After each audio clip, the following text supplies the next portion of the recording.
Bueno, son las 8:09. Vamos a continuar con nuestro noticiario y queremos saludar a esta hora de la mañana y agradecer por la posibilidad de poder conversar con ella, a la académica de nuestra universidad, Premio Nacional de Educación, Beatriz Ábalos, a propósito del informe que hemos conocido y que trae resultados bastante preocupantes y desalentadores de la prueba PISA, que es este programa internacional para la evaluación de estudiantes. ¿Cómo está, profesora? Muy buenos días. Gracias por poder conversar esta mañana. Bueno, sí, muchas gracias a ustedes. Mucho gusto de estar aquí, de estar con los auditorios de la radio. Sí, pues para nosotros también, profesora. Bueno, pero para hablar de algo que no es muy grato, ¿no? Sí, yo sé que esto da para varias preguntas, pero le quiero partir preguntando algo deliberadamente general, ¿no? Si pudiera decir así, bien resumidamente, ¿por qué los resultados son tan malos como al menos se ha dicho durante el día de ayer? Así en resumen, ¿qué podría decir usted? ¿Cuáles serían los factores incidentes? Bueno, yo creo que esta prueba es la primera prueba que después del efecto pandemia en todo el sistema, en los sistemas educacionales del mundo. Y yo creo que en el caso de Chile se ha dicho, y quizás eso es algo, digamos, algo que puede explicar la situación, tuvimos un cierre de escuelas de largo tiempo.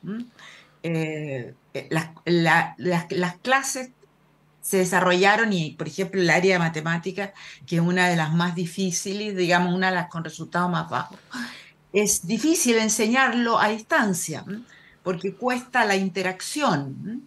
Entonces yo creo que en parte los resultados tienen que ver con ese tiempo de cierre de la escuela, con la condición de los estudiantes y su capacidad de atender a las clases que se les hacían a distancia y también de los propios profesores.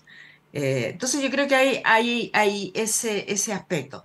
Pero sin duda, cuando uno mira con cuidado los resultados, son preocupantes y hay preguntas abiertas, preguntas que hay que hacer a los docentes y también a las autoridades de por qué no hemos podido avanzar en términos generales en los conocimientos, por ejemplo, en matemática. Sí, recuerdo, profesora, que hablamos en la pandemia, bueno, hablamos varias veces, hemos hablado varias veces en los últimos años, pero en la pandemia tuvimos al menos un par de entrevistas y usted alentaba el retorno a clase, ¿no? Y lo alentaba en un momento en que era más o menos impopular decirlo, ¿ah? Alentaba que los niños volvieran a clase y señalaba que no era lo mejor estar tanto tiempo sin las clases presenciales. ¿Estamos pagando las consecuencias de haber estirado mucho el chicle en esa materia durante la pandemia? Sí, yo creo que sí. No Ah, es todo, sí, digamos, no es, claro. Sí, sí, sí. no es el factor, el único factor, pero yo creo que sí, que estamos pagando. Lo que dice el documento de análisis de la situación de Chile, lo compara con otros países y los otros países que tuvieron menos cierre de escuelas, menos tiempo cerrados, tienen mucho mejores resultados. Entonces, esa es una de las razones, no la única, pero yo creo que una razón fuerte para los resultados que no son satisfactorios, sin duda. Sí, bueno, esto nos demuestra la importancia también de estar todos juntos en los espacios educativos, ¿ah? Que fue, usted se acordará que en la época de las comunicaciones necesariamente remotas, algunos levantaron como esta utopía de que todo se podía hacer a distancia. Parece ser que al menos para la formación de los niños es bueno que estén juntos ellos y también con los profesores y profesoras. Pedagógicamente le quería preguntar sobre eso, ¿no? ¿Por qué no da lo mismo que un niño esté en una clase, sentado en su casa, que estar al lado de compañeros, compañeras, estar interactuando físicamente con los profesores? ¿Qué es lo que hace la diferencia ahí en relación a lo otro, ¿no? Cuando a lo mejor uno podría decir los contenidos son los mismos. Bueno, los contenidos son los mismos, pero en un aula en vivo con profesor delante de los niños, de los jóvenes, hay una posibilidad de interacción mucho más directa y rápida. A distancia, yo miré algunas de las clases porque hice un estudio al comenzar la pandemia sobre los profesores para preguntarles cómo estaban manejando la situación. Y era difícil. por ejemplo, tenían la sensación muchas veces de que estaban hablando a un vacío, porque los estudiantes no reaccionaban, o porque estaban escondidos, o porque aparecían. O sea, había esa parte de interacción que en la enseñanza es esencial, interacción viva, en que rápidamente yo puedo levantar la mano y hacer Mm. una pregunta, y viene la respuesta, y alguien del lado dice, no, no es exactamente así. Entonces, yo creo que eso es lo central. Pero también una cuestión interesante en el informe, porque el informe es bien, sobre Chile es bien, bien interesante, porque hace Ujú. comparaciones con PISA anteriores, pero hacia el final se refiere a la situación, al estado de ánimo de profesores y de alumnos. Y claramente aparecen situaciones problemáticas. ¿M? En los cuestionarios que hicieron pudieron darse cuenta de esa de ese, de ese, digamos, efecto que en el bienestar tanto de los profesores como en el bienestar de los estudiantes. Entonces yo creo que la manera usual de enseñar es en vivo. ¿M? Ujú. Y la socialización antes y después de las clases también es muy importante de los estudiantes y de las estudiantes. Sí, solamente porque estoy con usted quería aprovechar de preguntarle, sé que tenemos preguntas sobre la pizza, pero siempre es importante volver sobre algo que yo hace muchos años le escuché a usted, profesora, que es también la importancia del efecto pares, ¿no? Que los niños jueguen en el recreo, y todas esas cosas que no se podían hacer. Hablemos de eso también, ¿no? Absolutamente, eso es central.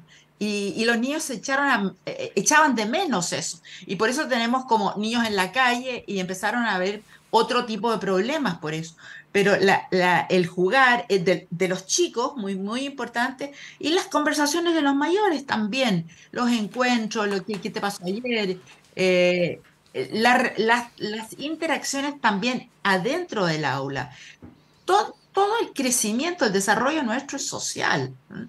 Entonces se para eso en cierta medida en la pandemia. Ujú. Toda nuestra forma de adquirir una sensación de seguridad, o de superar quizás inseguridades, poder ver que otros también las tienen, que eso aparecen a nosotros. Entonces, que estamos conversando, que estamos jugando, que estamos intercambiando experiencias, que estamos contestando a la profesora, incluso molestando a la profesora. Es parte de la vida escolar. ¿M? Sí, estamos conversando esta hora con la profesora Beatriz Ábalos. Profesora, un factor que aparece acá es el rezago, han dicho algunos, que tienen en sus aprendizajes los niños que provienen del extranjero, ¿no? Los niños y niñas migrantes. Grande, Sí, sí. ahí le quería hacer dos preguntas en una. Esto tiene que ver, voy a decirlo de manera bien simplificada, con que los sistemas educativos en los países de los cuales provienen son menos buenos que el chileno, o hay una cosa consustancial al cambio de hábitat, que implica, por ejemplo, que los niños que vienen recién llegando no tienen por qué saber qué fue el combate naval de Iquique o dónde queda el río Tinguiririca, y eso es lo que produce el rezago. Pero bueno, haciéndole esa primera pregunta, le hago de inmediato la segunda, que es ¿cómo podemos abordar esto, ¿no? Para que esa integración, que entiendo que tiene un valor mucho más allá de lo estrictamente curricular, sea más virtuosa. Mm. Bueno, yo creo que es cierto. Yo me sorprendí un poco de los Mm. resultados de inmigrantes, porque había tenido una experiencia visitando una escuela hace un par de años atrás, bastante buena, de la integración de niños inmigrantes. Estuve en una escuela cerca de la Estación Central, y estaban, por ejemplo, hicieron, bueno, era una reunión, era una cosa pública, pero hicieron un acto los niños haitianos bailando. La jefa del- la estudiante, digamos, jefa, una de las estudiantes jefas eh, hizo un discurso perfecto en términos de cómo hablaba, de cómo enunciaba, de cómo... Mm. Sí, yo pensé que había mucho más integración, me sorprendieron los resultados, pero creo que en parte se debe a también quizás a una dificultad de integrar a niños que son distintos, que tienen una experiencia distinta. ¿M? Yo creo que eso va a mejorar. No, no, no, no, no creo que estos resultados marquen una tendencia permanente. Y ahora que hay una vuelta a clase, debiese haber mucho más integración. Ahora, el caso de los niños haitianos era la falta de Sí, idioma, la no barrera saber idiomática, claro. Mm. bien fuerte. Pero también la barra o la barrera de experiencias distintas, ¿no? De modos de enseñar distintos los colegios. No tuve no tenía los datos en la prueba del nivel socioeconómico de estos inmigrantes, pero en general tienden a ser más bajos, ¿no? Mm. Quizás que los compañeros chilenos en los que están. Entonces puede ser en parte que su sistema educativo no son, o se pasaba, como se dice en la materia, a un ritmo distinto en estos países de donde vienen, o que no se está produciendo la integración social de vida, porque también los profesores pueden dejar de lado a un niño que no habla, que no dice, que no levanta la mano. Y eso quizás hay que trabajar más con nuestros docentes para lograr una buena integración Mm. de los niños y niñas inmigrantes. Sí, ahora a propósito de lo que usted señalaba, hay un asunto que se ha criticado antes de nuestro sistema educativo y que aparece ahora, ¿no? Por un lado, estas pruebas que estandarizan, ¿no? O que están estandarizadas. Y por el otro lado, esta crítica curricular que se hace a que se exacerba la preferencia por las matemáticas y por la comunicación y lenguaje, en desmedro de otras áreas que también son importantes para el desarrollo personal y que en resumen, profesora, lleva, aquí viene la crítica, pero lo que realmente importa es lo que pueda analizar usted, a que muchas veces el sistema promueva que los niños sean estándar en vez de promover su desarrollo en función de su natural diversidad, ¿no? Aparece a propósito del tema de la migración, pero se lo pregunto, ¿no? ¿Qué hacemos con eso, po? Bueno, es una pregunta muy difícil, Sí, eh, porque obviamente hay que enseñar, hay un currículum que debe ser enseñado, que debe ser enseñado de la mejor manera posible. Eso es quizás una de las tareas centrales, además de la socialización y el desarrollo, digamos, integral de cada niño y niña y cada joven. Pero eso es no sé cómo decirlo, pero no es solo que estamos enseñando matemática o lectura o ciencia, pero se está enseñando mal, al parecer, porque los resultados de esa enseñanza, quizás de ese foco tan fuerte en esas disciplinas, no son buenos. Entonces hay una pregunta que hacer respecto a cómo, a las metodologías que se están usando, a cuánto tiempo se pasa haciendo que los jóvenes, las niñas, niños piensen frente a problemas matemáticos, por ejemplo. Piensen, sí, me llamó la atención que en ciencia los resultados son estables, no ha sí, cambiado mucho, sí. que hayan ido para abajo, pero en matemática es muy preocupante. Entonces, ese énfasis que hay, que usted ha señalado en enseñar estas materias no está dando resultados. Y Mm, de alguna manera es necesario preguntarse por qué. mm, Es a lo mejor que el modo de enseñar no es adecuado, es que no estamos tomando en cuenta la manera de aprender y las diferencias en aprendizaje entre los niños más chicos, los que están terminando la educación básica.